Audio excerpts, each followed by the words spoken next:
Nahmaduhu wa nusalli wa nusallim ala rasulihil karim, amma ba'du. Jalan jemaah salat subuh, kita ngaji biar istiqomah sedikit demi sedikit. Ila hadratin Nabi Mustafa Muhammadin sallallahu alaihi wasallam azwaj wa aulad dari jemaah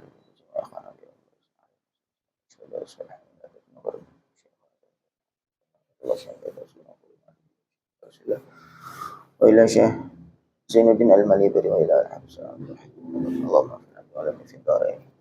Al-Fatiha. A'udzu billahi minasy syaithanir rajim. Bismillahirrahmanirrahim. Alhamdulillahi rabbil alamin arrahmanir rahim maliki yaumiddin iyyaka na'budu wa iyyaka nasta'in ihdinas siratal mustaqim siratal ladzina an'amta 'alaihim ghairil maghdubi 'alaihim waladdallin amin.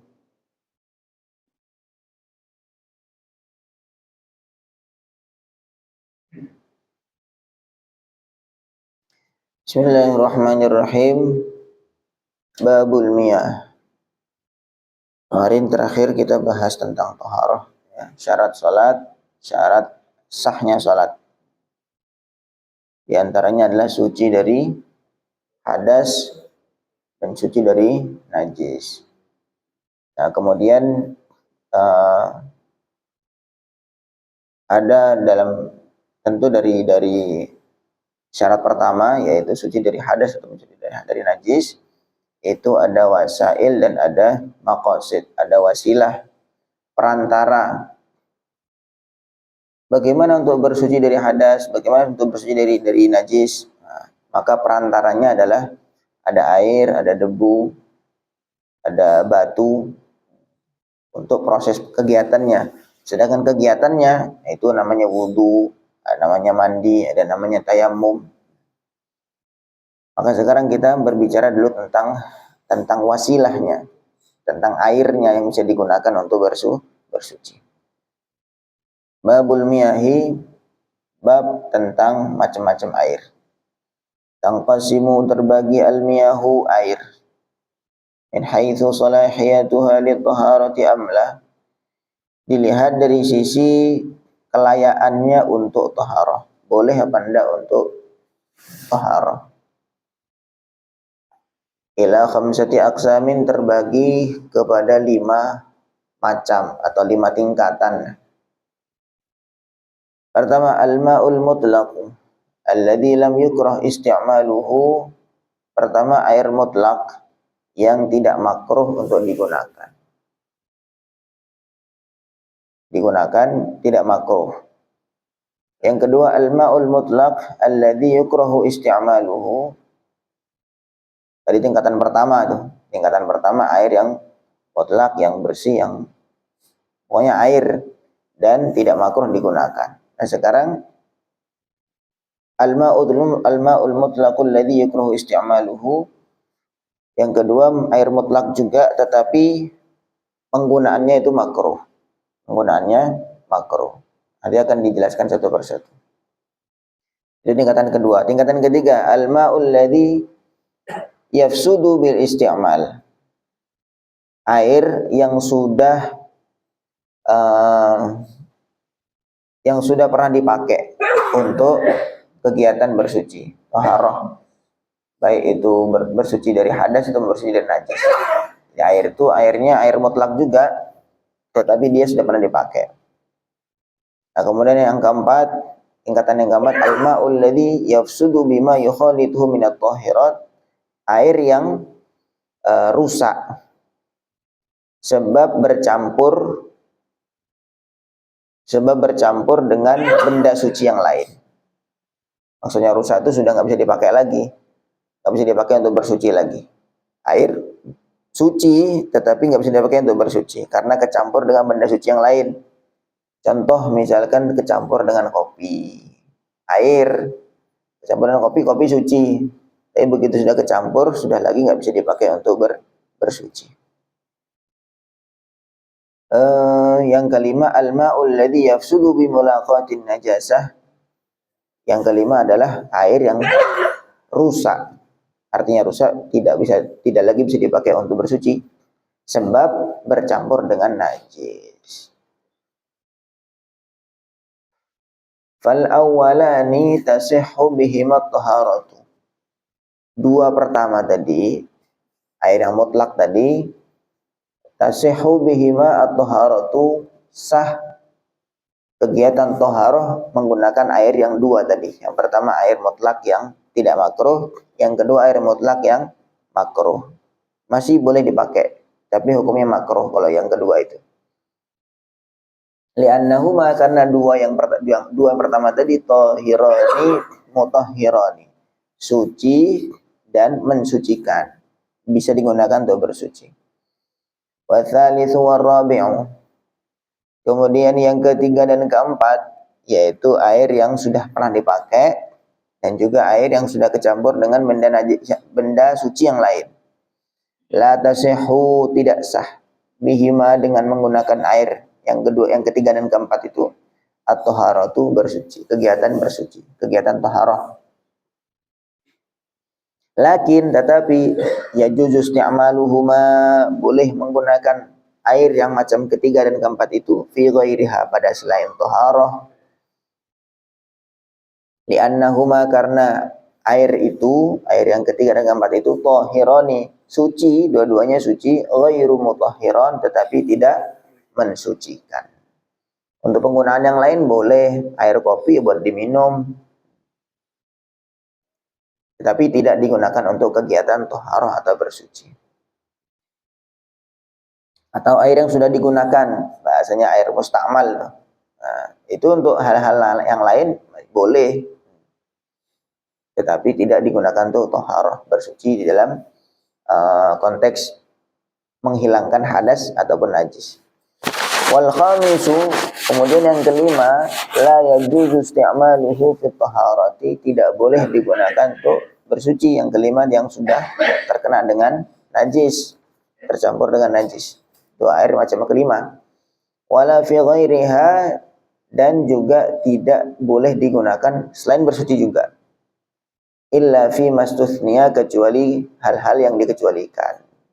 Maksudnya yang diminum juga tidak boleh kalau air itu sudah kecampur najis, atau digunakan yang lain, misalnya untuk kompres atau apa, ya tidak boleh, karena itu air yang sudah tercampur najis, kecuali hal-hal yang dikecualikan, mungkin untuk nyiram tanaman, untuk yang lain-lain boleh.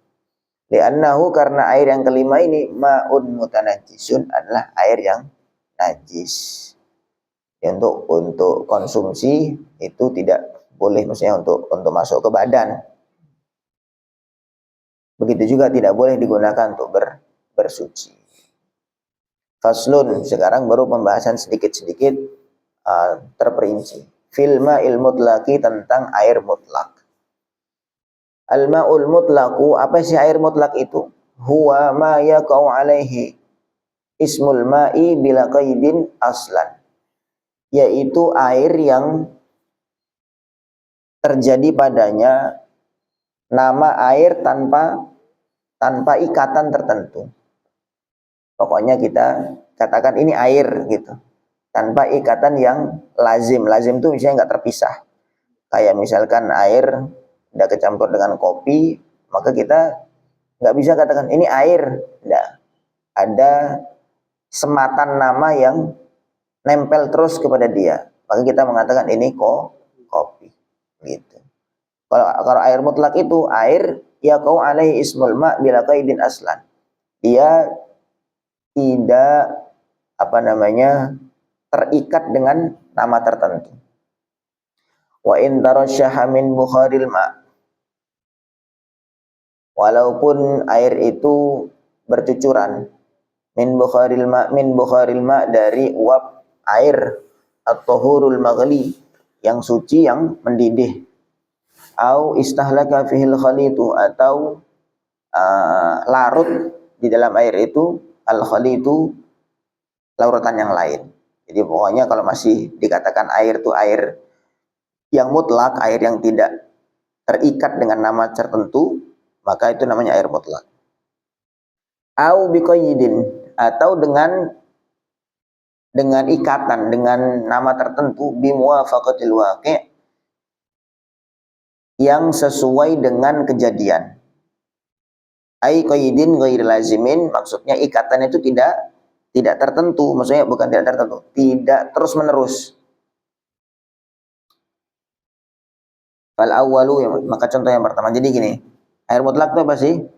Air yang tidak punya ikatan apa-apa. Yang ikatan apa-apa. Jadi kok kita katakan air, ini air. Ini air mutlak namanya. Karena kita katakan air aja.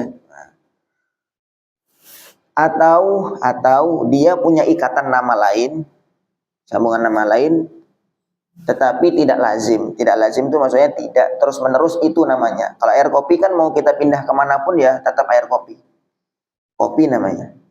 Tapi yang kedua maksudnya di sini itu adalah air yang dia punya ikatan lain tetapi tidak terus menerus. Kayak misalnya air hujan. Nanti sudah ke sungai, maka kita bilang air sungai. Nanti sudah sampai laut, berubah lagi kita bilang air laut. Kan begitu. Jadi ikatannya tidak menentu, tidak tertentu. Tidak, bukan tidak tertentu, maksudnya tidak terus menerus gitu. Itu namanya ghairul lazim. Itu juga termasuk air mutlak. Begitu. Tapi kalau air kopi, misal kalau air kopi, maka kita sungai isinya air kopi, ya kita mengatakan ini air kopi, bukan air sungai. Kemudian sampai ke laut, begitu juga. Itu ikatan yang lazim, ikatan yang terus menerus. Fal awal yang pertama, yaitu yang air yang tidak ada ikatan sama sekali, mithlu ma fi qaulin Nabi sallallahu alaihi wasallam, contohnya seperti sabda Nabi sallallahu alaihi wasallam dalam sebuah hadis, subbu alaihi danuban min ma, tuangkan alaihi ke atas kencing itu danuban satu ember min ma'in dari air. Yang ceritanya tentang satu orang orang Badui, orang-orang para pedalaman tuh kencing di dalam masjid. Yang masjid dulu ya belum keramik ya, masih tanah, masih pasir gitu. Kemudian sahabat marah. Ini kok orang kencing di dalam masjid. Maka Nabi, jangan dimarah. Justru kalau kamu marah, kamu usir dia tengah-tengah sedang kencing, dia lari, kencingnya malah kemana-mana. Biarin, selesaikan dia kencingnya, kemudian tinggal disucikan. Kemudian subuh alaihi danuban min ma. Caranya gimana? Kalau ada najis di tanah, maka siram saja dengan air sampai air itu kemudian merasap ke dalam tanah, maka itu sudah suci. Begitu. Kata Nabi, subuh alaihi danuban min ma'in, tuangkan ke atas kencing itu satu ember air. Lalu katakan cuma air aja, maka itu namanya air mutlak yang tidak ada ikatan apapun. Au mithlu qaulika, atau seperti ucapanmu hadza ma'un, ini air gitu aja, maka itu namanya air mutlak. Sekarang watsani, yang kedua, maksudnya air yang ada ikatan tapi tidak lazim, tidak terus menerus. Mithlu ma'is sama, contoh seperti air langit, misalnya air hujan gitu. Wa ma'il bahri, seperti air laut. Wa ma'in nahri, dan air sungai. Nah itu walaupun air laut nanti begitu kita ambil berubah tempatnya, wadahnya, jadi berubah juga namanya. Itu namanya air yang qayyidnya atau ikatannya itu ghairul lazim, tidak terus menerus. Wa ma'il bihri, seperti air sumur. Wa ma'il birkah, air kolam, dan seterusnya. Wa nahwiha, dan semacam.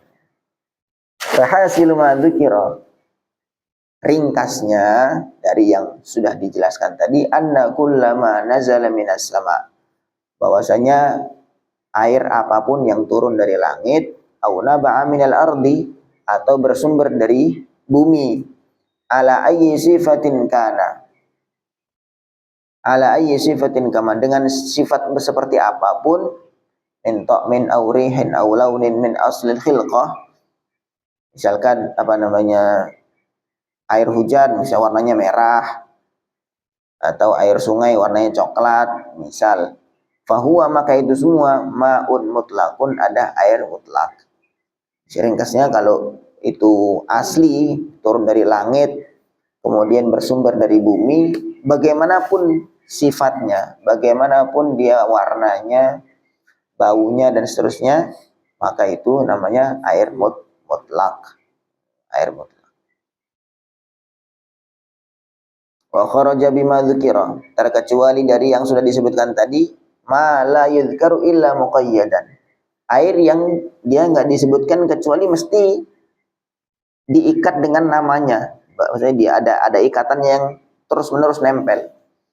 Imma bi idhafatin, bisa dengan idhafah. Idhafah itu seperti gabungan dua kata yang jadi satu. Kama ilwardi, seperti air mawar.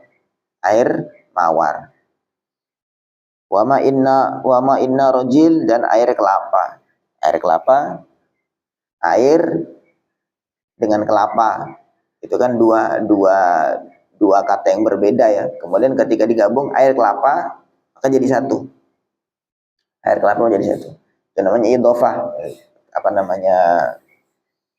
Berkaitan dengan gramatika Arab, yaitu idhofah. Sama saja di bahasa Indonesia kan itu juga, air dengan kelapa. Dua hal yang berbeda kan dijadikan satu, air kelapa, maka menjadi satu benda yang dimaksud tersendiri. Itu namanya idhofah. Au bisifatin, atau air dengan disebutkan sifatnya. Kama fi qoulihi ta'ala, seperti firman Allah, mimma indafiq, dari air yang memancar, air yang memancar. Mimma immahin, air yang hina. Maksudnya dua-duanya itu ma'in dafiq dengan ma'mahin itu ay al-maniyah, yaitu mani. Au bilamil ahdi, atau disebutkan dengan lam ahdi zihni.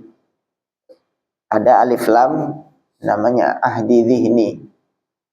Kama fi qaulin Nabi sallallahu alaihi wasallam, seperti sabda Nabi sallallahu alaihi wasallam, na'am idza ra'atil ma'a, ya kalau dia melihat air.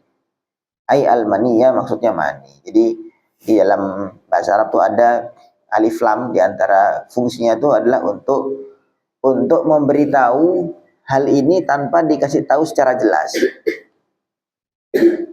Maka itu dikasih lam, namanya alif lam. Al ma'un itu nggak ada alif lamnya, ditambah dengan al ma'u, itu nama alif lam. Nah, di antara fungsi, di antaranya salah satu fungsinya adalah ahdi dzihni. Jadi Nabi mengatakan na'am idza ra'atil ma'. Ini ceritanya ada orang apa namanya tidur, kemudian bangun-bangun, dia merasa ndak mimpi, bangun-bangun kok apa namanya dia mimpi, kemudian bangun-bangun, apakah dia wajib mandi? Kata Nabi mengatakan na'am idza ra'atil ma'. Iya, dia merasa mimpi, kemudian waktu bangun apakah saya mimpi basah. Waktu bangun dia tanya apakah wajib mandi? Nabi menjawab na'am idza ra'atil ma'. Iya, kalau dia melihat ada air. Redaksinya kan al-ma' gitu aja, air. Tetapi al di situ maksudnya adalah sesuatu yang memberikan pemahaman tanpa dikasih pemahaman secara langsung. Maksudnya air itu maksudnya air mani. Kalau ngelihat mani, ada mandinya secara apa namanya kasat mata, maka ya wajib mandi begitu. Jadi tidak dijelaskan secara langsung apa namanya teksnya begitu. Itu diantaranya namanya alnya itu namanya al-ahdi zihni. Walaupun nggak disebutkan air mani gitu enggak, tapi kalau ngeliat air ya berarti wajib mandi. Air di situ maksudnya adalah air mani. Wallahu a'lam, itu air mutlak. Air mutlak itu, saya ulangi lagi, ada dua, yaitu yang pertama yang tidak ada ikatannya sama sekali. Kita bilang ini air.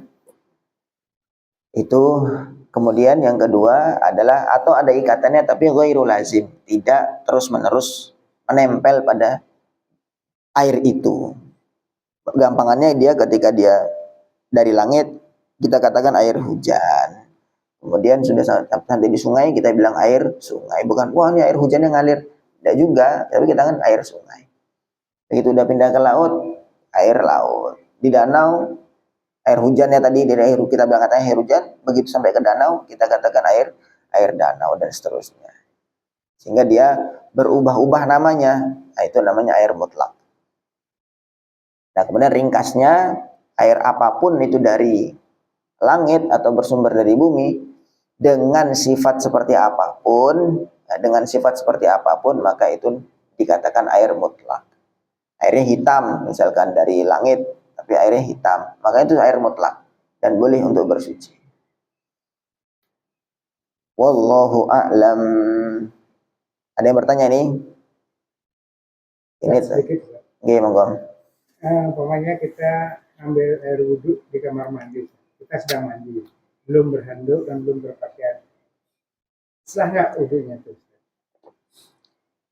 Apakah sah berwudu dalam kondisi habis mandi belum berhanduk dan belum berpakaian? Wudunya sah. Wudunya sah. Selama sudah menyempurnakan rukun dan rukun-rukunnya wudu, maka sah. Tidak ada disyaratkan wudu itu harus berpakaian dan bagaimana. Hanya saja kalau di kamar mandi, yaitu berwudu di kamar mandi itu makruh karena dikhawatirkan ada percikan-percikan najis.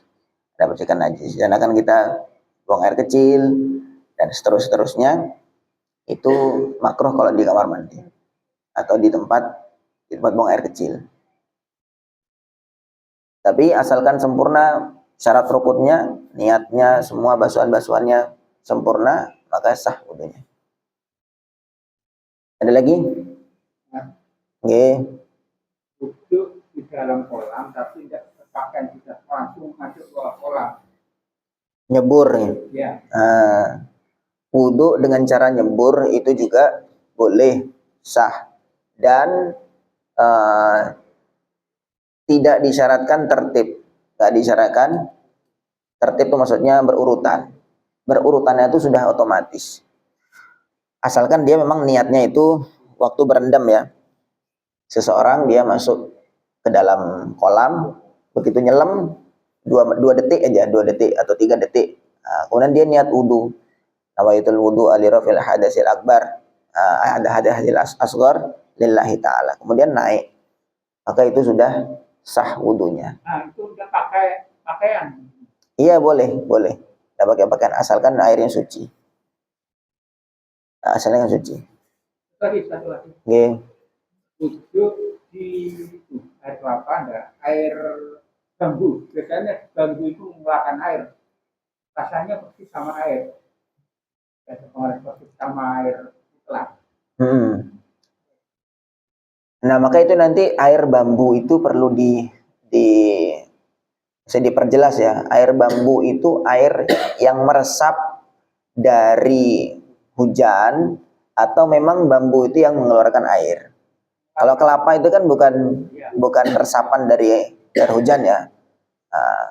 Memang air kelapa gitu. Nah, kalau air bambu itu adalah resapan dari hujan dan seterusnya kemudian terkurung di dalam bambu, maka boleh-boleh saja. Nah, tapi kalau memang bambu itu menyumberkan air, mengeluarkan air, maka itu ya seperti air kelapa. Air kelapa. Nah, tinggal diperjelas saja itu airnya air dari mana. Sehingga kalau misalkan kayak tadi tuh air kelapa itu mau di kemanain saja, ya tetap namanya air kelapa, itu namanya qayyid lazim. Ikatan yang terus nggak berubah-berubah gitu. Tapi kalau air bambu, misalkan air bambu, ya tadi tuh kalau memang dia itu air hujan yang terperangkap di dalam bambu, nah maka ya itu air mutlak. Nah, tapi kalau memang air itu bersumber asli dari bambu itu sendiri, seperti air kelapa ya seperti air kelapa dia. Wallahu a'lam. Oke.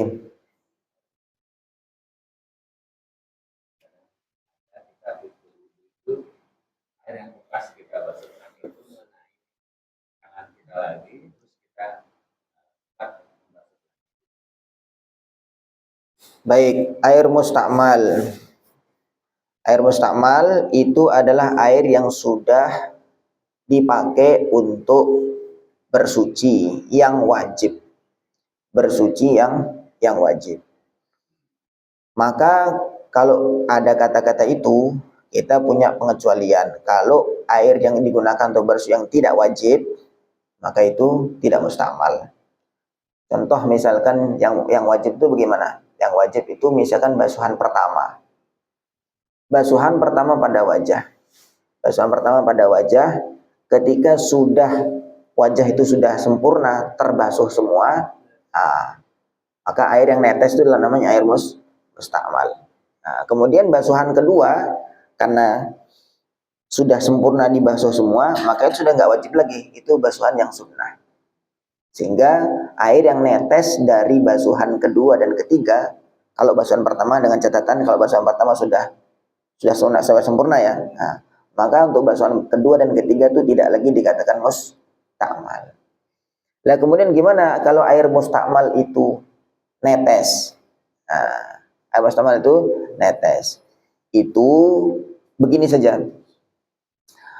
Air mustakmal itu ketika dibandingkan dengan air yang kita ambil di tangan, itu banyak mana? Tentu banyak yang di tangan, nah. Sehingga kalau kita kira-kira air yang netes itu nggak sampai merubah dari air yang kita ambil di tangan itu, sehingga nggak masalah, nggak apa-apa.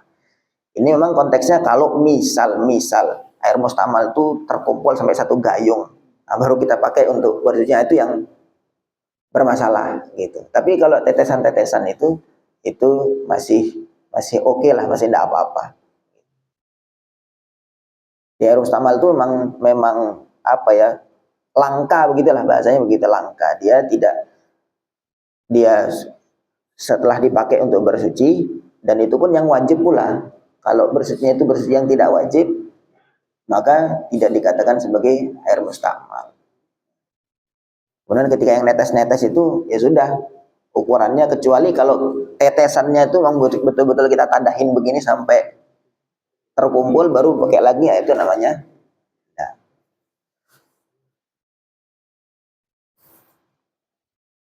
Ada lagi? Ya. Okay. Di kota-kota besar bahkan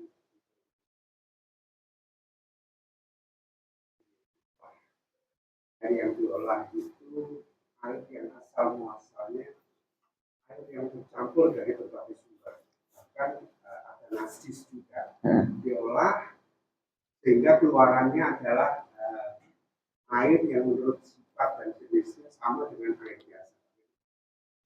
Oke, baik. Itu olahan ini sering banyak di hotel juga gitu ya. Nah, di kota besar, di hotel terutama itu air dikumpulkan banyak, bahkan ya air bekas mandi itu kan gitu. Kemudian diolah, dibersihkan, kemudian jadi air yang bisa digunakan lagi. Itu bagaimana? Perinciannya begini. Air itu kalau sampai terkumpul sebanyak 2 kulah. 2 kulah itu kalau di apa namanya, liternya itu sekitar 217 liter kalau tidak salah ya. Nanti coba saya adakan lagi. Sekitar 200-an sekian liter itu kemudian dia tidak ada sifat-sifat najis, maka jadi suci. Maka jadi suci. Tapi kalau misalkan di prosesnya tuh tempatnya atau wadahnya tuh nggak sampai sekian liter, 2 kulah itu, maka dia tetap najis. Begitu. Contohnya gini ya, mudahnya gini. Ada beberapa ember. Ada misalkan 20 ember. 20 ember. 1 ember dari 20 ini itu najis, airnya terkena najis. Nah, kemudian 20 ember ini kita gabungkan jadi satu di dalam kolam. Kita gabungkan jadi dalam kolam. Kemudian ketika setelah terkumpul, itu sifat-sifat najis itu sudah tidak ada, hilang. Ya tidak ada baunya, ya rasanya juga tidak ada, warnanya juga tidak nampak. Maka itu air berubah menjadi suci. Begitu. Sehingga bisa dipakai lagi. Jadi nanti ada perbedaan antara air banyak dengan air sedikit, itu perbedaan. Apa namanya, kesannya dia terkena najis itu kalau air sedikit dengan air banyak itu ada perbedaan. Kalau air sedikit, air sak botol gini, tetesan cuma satu tetes saja dengan najis, maka dia sudah najis walaupun nggak berubah, nggak kelihatan kok ininya, nggak, misalkan ke tetesan kencing misalkan, kemudian nggak kelihatan kok warnanya, baunya juga nggak kelihatan. Tapi ini karena nih air sedikit, air yang kurang dari 2 kula, maka dia najis, mutanajis lah bahasanya. Tapi kalau air banyak itu dia kejatuhan najis, dia berubah menjadi mutanajis dengan syarat ada perubahan warna, bau, dan rasa. Salah satu kalau ada yang berubah, maka dia mutanajis. Itu kalau air banyak. Nah, sehingga nanti begitu rumusnya tetap sama. Ketika air-air yang najis terus dikumpulkan jadi satu, jadi banyak, kemudian kok hilang rasa, bau, dan warnanya, najis itu jadi suci. Begitu. Sama kayak di laut tuh loh, tuh laut tuh kan, wah itu air apa aja kumpul di situ semua. Nah, maka jadi suci. Nah, tinggal nanti diperjelas saja itu nanti ketika proses pengumpulannya atau tandonnya seperti apa itu. Kalau dia besar maka itu suci. Tapi kalau nggak sampai 2 kula itu kalau kalau ukuran ukuran bak mandi itu 60 kali 60 lah, 60 full itu 2 kula.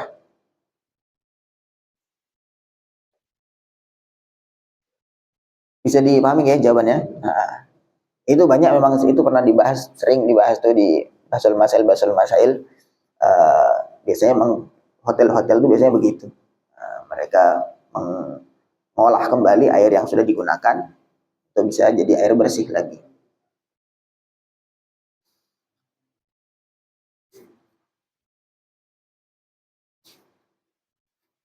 Ada lagi? Cukup? Itu satu-satu ya, tadi masih baru air mutlak. Besok nanti ada air yang mutlak tapi makruh digunakan. Makruh digunakan. Intinya air mutlak itu air yang mutlak itu tidak terikat. Tidak terikat dengan ikatan yang terus-menerus atau lazim. Wallahu alam, semoga bisa dipahami, kita bisa mengamalkan dalam kehidupan kita sehari-hari. Subhanallah bihamdihi, subhanakallahumma bihamdika, asyhadu an la ilaha illa anta, astaghfiruka wa atubu ilaik. Assalamualaikum warahmatullahi wabarakatuh.